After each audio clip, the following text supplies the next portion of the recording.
Today's Captain's Blog is made possible by a grant from Dave Archer, the single classiest man in the entire United Kingdom. And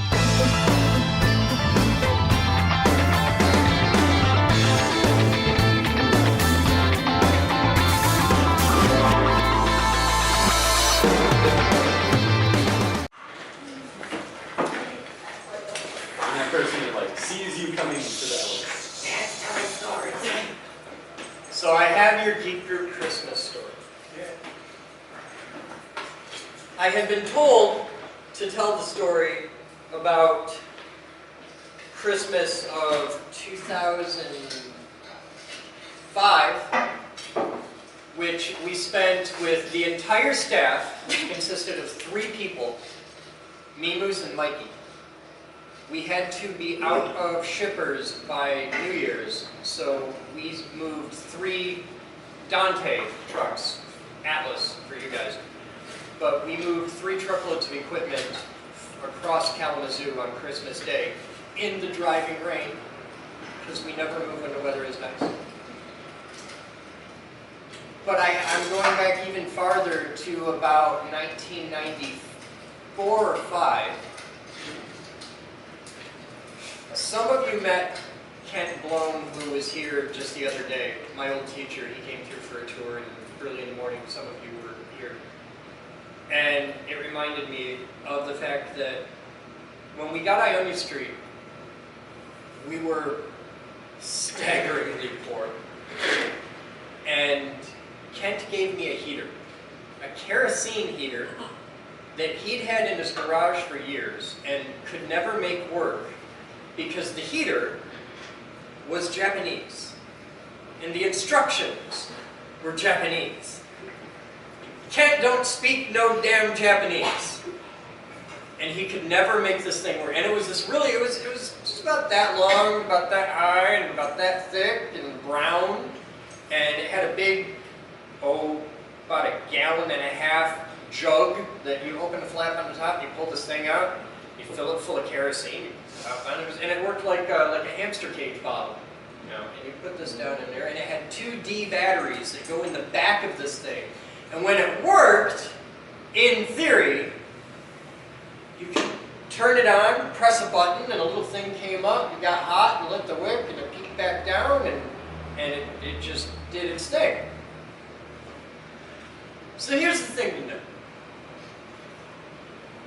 Anybody who's ever played with a grill has learned that if you have red hot coals, but no flame, and you squirt the modern day pussy lighter fluid on it, it doesn't actually light. What it does is you get this thick, rolling, white, we get it, you vape fog, and the slightest spark, it's like super flammable. Just, whoa! And this is big fun if you're me. Kerosene does that too. So this heater, back on Ionia Street, we had 23 people living in the building. We had heat in 2 rooms. We had a big salamander heater up above where all the staff lived, and I had a crappy little room, and I had this heater. This heater was right next to my bed. My bed was, honest to God, a piece of pallet racking, 2 shelves high. So I had this furnace right here next to my bed. I don't understand how or why, but it had an interesting feature. And it was Christmas, snowing sideways, beautiful view out across Ionia Street and the S-curve. And this heater, I got it to light. I finally got the damn thing to work. It was my Christmas miracle. I planned all day, I'm going to make this fucking thing work. I'm going to have heat tonight for Christmas. It's going to be great. And I was a step away from a 55-gallon drum and some wood in my room. It was so fucking cold. So I got it to work.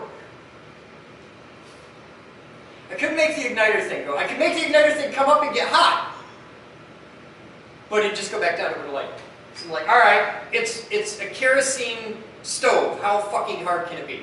So I got some matches, and I got the wick to light, but I put the thing down the fire. All right, well, and there's 50 knobs on the front of this thing. It looks like something from NASA. So I just keep dicking with knobs all day, and I got it to light and stay lit. Because it had different modes. It had like the primer light mode, and then it had the on mode, and it had all kinds of safety shit. So what it would do, if you got it lit, stay on. And it'd get warm, and it'd go into phase 2, which is where this coil thing around it starts glowing red. Just cool. And it's just blasting fucking heat, and it's the greatest thing ever. I'm just, but after about 20 minutes, the fire would go up. But the red ring would stay hot, and it'd start emitting this smoke, this thick, rolling smoke. And what it had was, the big box on top had the flap for the fuel can, and it had a big flap on top of the fire can, which is a big glass tube with wick and chimney and metally bit. There was a lot to this fucking thing. But it had a big flap on top. So the fire would go out after about 20 minutes. And this thick, rolling, white kerosene stink like hell. And then it'd go, boom! And the fire would come back on. You'd have to change your shorts, but the fire would come back on. And it did it the first time, and I was like, fuck! Okay, it's cool, Everything's fine, it's cool. We got heat. Oh god, it's warm again. And it'd do this every 20 minutes, and the fucking flap on top would fly up and then slam back down. So I spent Christmas judging with every faith and science I have, how close can I sit to the explodey heater and not get burned when it shoots a fucking fireball out the top every half hour or so? They say you can get used to anything. You can.